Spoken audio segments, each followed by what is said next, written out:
Hello, and welcome to Bedrock Wisdom, a show in which we seek to understand the many ideas, religious and secular, that unite us.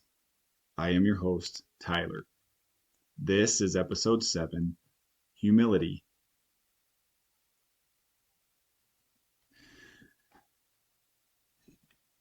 So, in our world of selfies, hustle culture, political infighting, and really endless opportunities for self-indulgence, humility seems to be becoming a rare quality. There are those, it seems, that might ask why humility is even necessary. Some people might see it as weak, ineffective, um, you know, not really worth its salt. But I would beg to differ. See, humility humility has been viewed as a virtue for thousands of years, and not just, maybe not even, not by powerful rulers in order to control people, but it's been taught by teachers who are seeking to empower their students. There is a Zen koan I'd like to share with you, and I really enjoy these, so I'm sure you'll get even more of them. Um, but this particular koan is called A Cup of Tea, and it goes like this. Nan-in, a Japanese master during the Meiji era, received a university professor who came to inquire about Zen. Nan-in served tea. He poured his visitor's cup full and then kept on pouring. The professor watched the overflow until he no longer could restrain himself. It is over full. No more will go in. Like this cup, Nan-in said, you are full of your own opinions and speculations. How can I show you Zen unless you first empty your cup? This, I think, is quite profound. So obviously the cup is a metaphor for the mind of this professor, the thinking of this professor. And the idea is that he has already come to this meeting with some conclusions or ideas, perhaps to the point where he already is sure he has everything figured out. And how often do all of us um, find ourselves in a similar type of situation? I guess I won't speak for everyone, but I know I can get there sometimes without having realized it. And I think it's obvious that there's a lot of people who struggle with this in the world. Um, but there's a limitation, right? Being smart, being intelligent is great. Being intelligent offers you a lot of opportunities. It can give you a sense of prestige. Uh, however, however,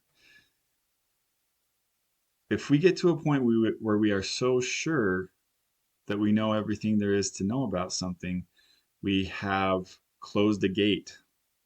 We have closed the gate to our mind, and we have limited our ability to learn. And there are those, I feel I'm one of those, I hope, who recognize that nobody is ever going to know everything about anything. I don't care how much school you have, I don't care how many doctorates you've earned. There are still going to be gaps in your knowledge and your understanding. That's just what it means to be human. And if we become too sure of the knowledge we already have, and close off our minds to learning, then we have automatically put a limit on ourselves. And for those around us who are fully aware of the fact that nobody can know everything about anything, someone who insists that they do, or imply that they do, just ends up looking like a fool. So, anyways, I love this. I love this story. Um, like this cup, you are full of your own opinions and speculations. How can I show you? Fill in the knowledge source here, unless you first empty your cup. Um, I wanted to share another quote by someone who isn't necessarily a religious representative. I don't know if the guy was religious or not, but Mark Twain has a rather witty quote that just I thought was great here. What he said was, quote, "When I was a boy of 14, my father was so ignorant I could hardly stand to have the old man around. But when I got to be 21, I was astonished at how much the old man had learned in 7 years." End quote.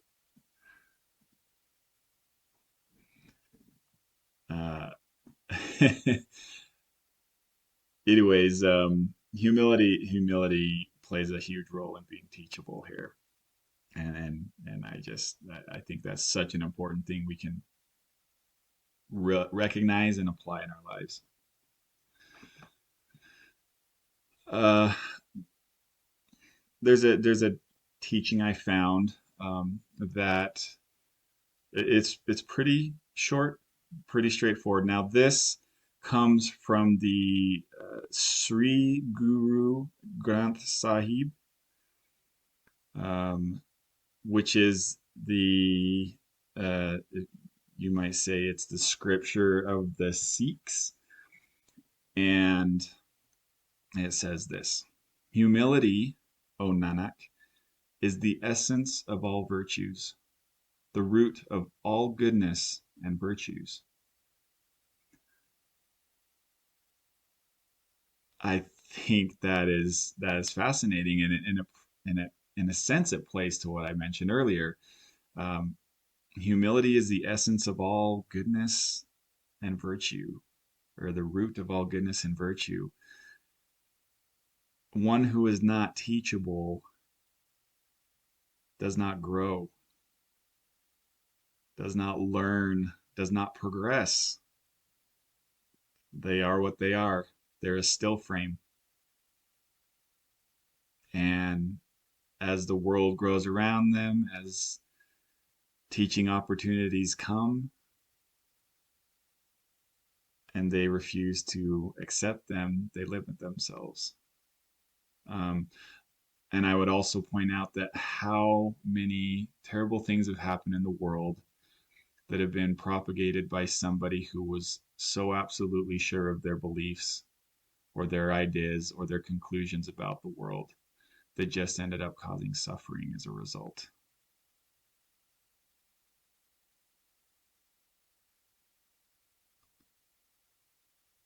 The humble are willing to reassess.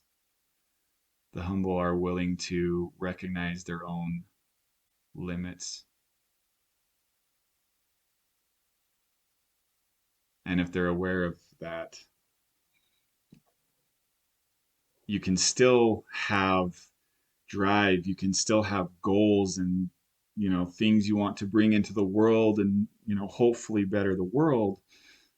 But if you are unable to recognize the faults or just recognize the fact that you are inevitably going to have faults, um, your ideas are not going to be able to grow as you move forward. So, goodness and virtue comes out of humility.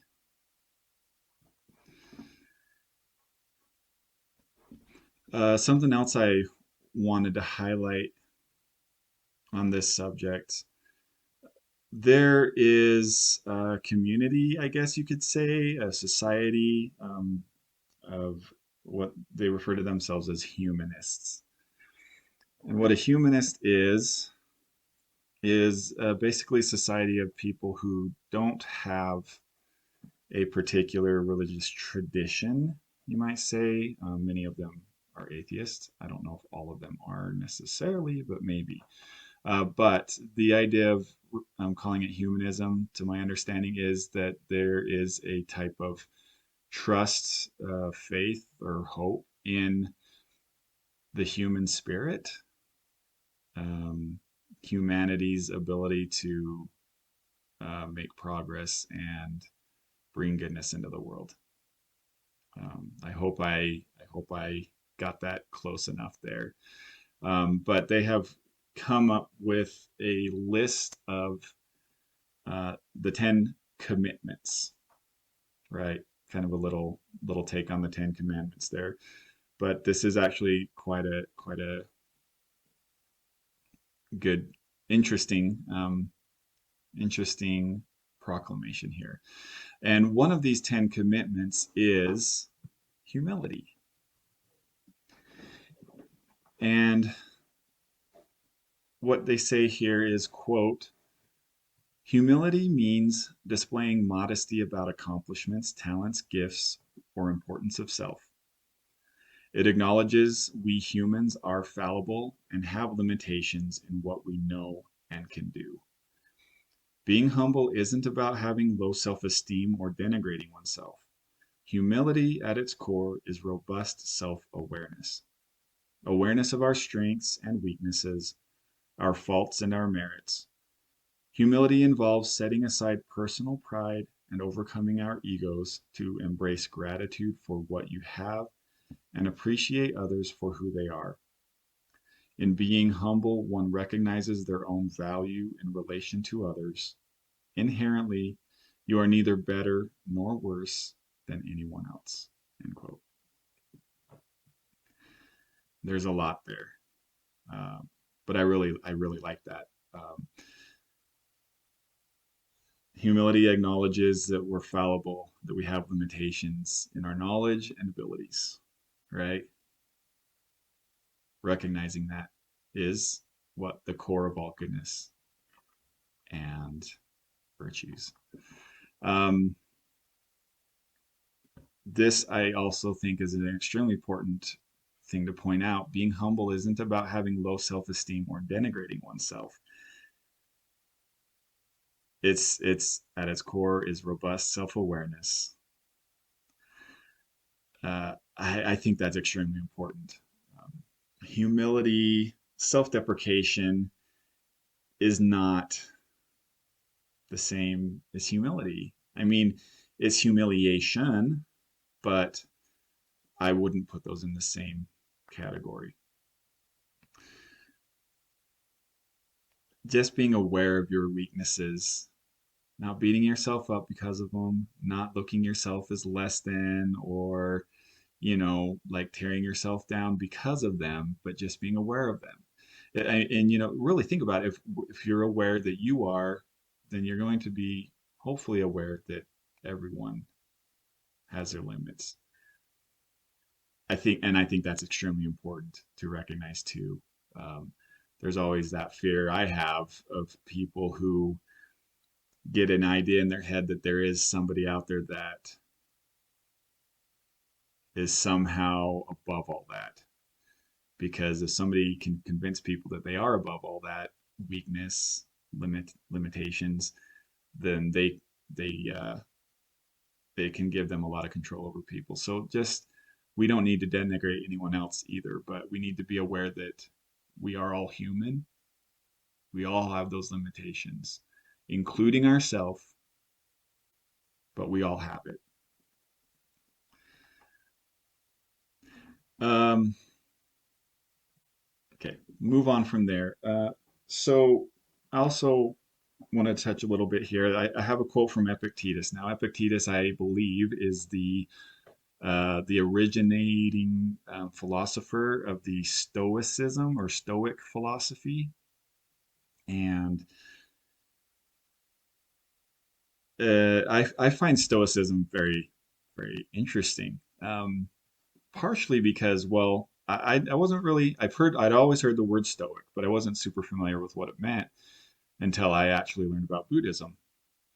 Um, and here, this is kind of, well, I'll just kind of take a side note here. One of those fascinating things, and one of those things that kind of encouraged me to want to do this podcast is that there are certain ideas and beliefs and approaches to life that have come up time and again in independent religions, independent belief systems, independent, places in the world where similar ideas have come to the surface. Um, like I said, Bedrock, or, the name of the podcast is Bedrock Wisdom. These are the things I'm pointing to. So, anyways, that all being said, Stoicism and Buddhism. So, Stoicism is a philosophy that came out of ancient Greece. I believe it was Greece, not Rome. Ancient Greece.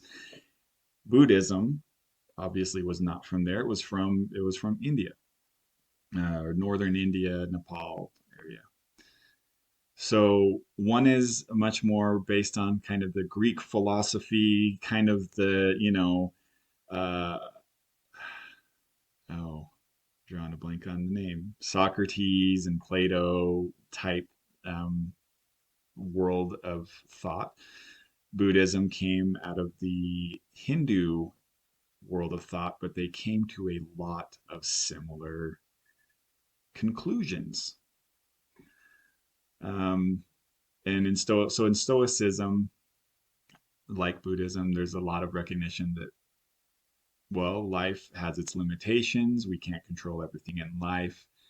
So the best thing you can do is to learn to accept what you can't change instead of constantly trying to fight against things that you can't move. Essentially, recognize those limitations so that you don't cause more pain in trying to fight off the inevitable. Essentially, okay. So that was a lot of background. So here's a quote from Epictetus, the originator of the Stoic philosophy.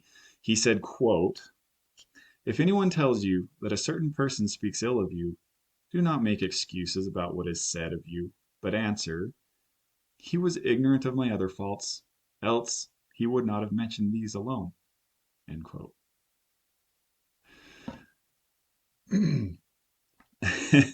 This kind of makes me think of that Mark Twain quote, right? Just this kind of quip, recognizing your own limitations, but framing it in a way, that makes you laugh. And let's point out here that comedy can be a very powerful, useful tool for having humility. Recognizing humility. How many comedians are kind of we talked about don't be self-deprecating, but in a comedic sense, they'll kind of joke about themselves and their limitations, right? Which you know I find to be very refreshing to hear, and actually, well, we'll touch on this in a little bit, but it actually can give you a level of influence and power. Ironically, humility can give you that. Anyway, so yeah, I'll just go through this quote again, just in case you kind of missed the whole point. If anyone tells you that a certain person speaks ill of you, do not make excuses about what is said of you, but answer, "He was ignorant of my other faults, else he would not have mentioned these alone." In other words, oh, is that the only thing he had to say about me? The only bad thing he had to say about me? Apparently, he doesn't know everything else about me, or he would have said those too. Anyways, I love that. I love that. If you can laugh at yourself, um, that's healthy. That's healthy, right? And um, anyways, like I said, I think it can give you a sense of power. Not that we should be seeking power, but I know personally I am much more apt to listen to somebody who does have a level of humility. I would much rather, if I asked an intelligent person a question, or anybody for that matter, if I asked them a question, I would have much more respect for the person for saying they don't know the answer. I don't know, let me look into it, rather than somebody who provides an answer even though they don't really know what the answer is for fear of admitting their limitations. I don't, it's much harder to respect somebody in that type of situation, speaking personally. So I think humility can be very, very powerful in that sense. So let's talk about a little bit about Christianity, right? Um, so the Christian um, story, and the Judeo-Christian story, we'll say, because there's a lot of that interconnection there. But the Christian story, will say specifically, um, it kind of comes pre-built with this opportunity for humility, in a sense that um, the idea is that when we come into the world, we are already imperfect. We're already fallen, is the idea. That when we come into the world, we already are not um, pure in a sense, and that a perfect God that wants his creations to come back to him, for those creations need to be pure again, in a sense, right? And so that's the idea of Jesus Christ.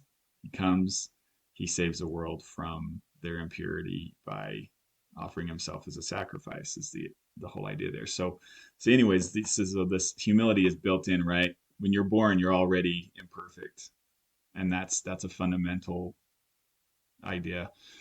Um, which I think, if that is recognized not in that self-deprecating way, right? Um, or that low self-esteem type of way, but just recognizing your limitations, I think is fundamentally um, important. So that is, in that way, that is a beautiful aspect of the um, Christian teachings. And on that, I did want to share a thought that was given by David Wilkerson. And David Wilkerson was the founding pastor of a non-denominational church in New York City called Times Square Church. And non-denominational, if you're not aware, it's basically, it's like a Christian church, but it's not claiming to be Baptist or Catholic or Presbyterian or whatever all the different kind of offshoots are. It's just, you believe in Jesus, do you want to worship Jesus in one way or another, come to our church. That's kind of the idea of what a non-denominational church is, anyway, which I think is that's pretty cool. Anyway, so this David Wilkerson, he said, quote, "A humble person is not one who thinks little of himself, hangs his head, and says, 'I'm nothing.' Rather, he is one who depends wholly on the Lord for everything in every circumstance." And so, kind of like I referenced to before, I think there is value in recognizing that you don't have everything figured out. And in a way, you can look at, relying on the Lord as relying on, others, recognizing your limitations. So you can rely on others and have that connection to others, which ties into community, like um, I talked about.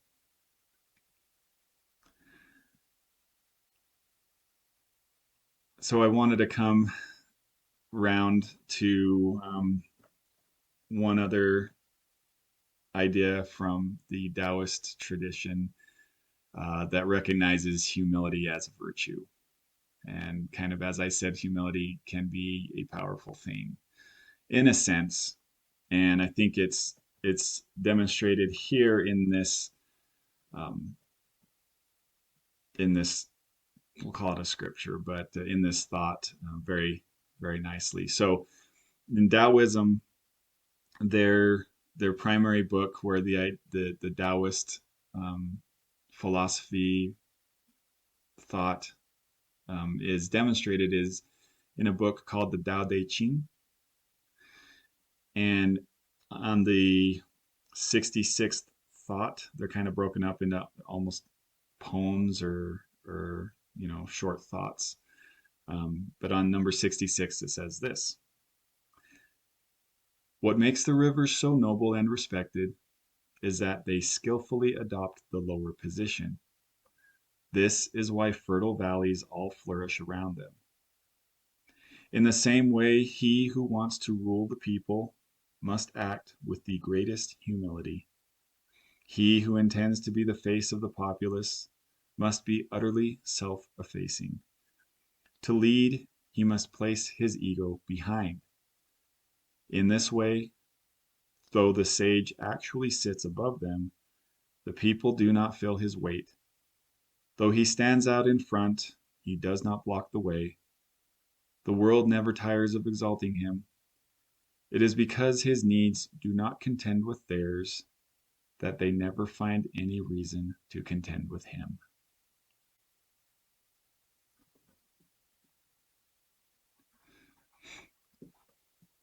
Like I said, humility can actually be quite powerful for a leader or for anyone for that matter. So I would just like to encourage you to think about your interactions with others. Think about the ideas that you hold, the opinions that you hold, and consider how tightly you grasp to them. Do you grasp them tightly or loosely? There's a quote attributed to the Buddha actually that says, "Wear your ego like a loose-fitting garment." So, how tightly do you grasp your ideas? Are you overly confident? Or are you willing to open up your mind to new ideas? Are you teachable? And if you're in a position of leadership, do you tend to lead by force or do you lead by example? Just some thoughts to chew on. Thank you for listening. I'll catch up with you next time. Bye.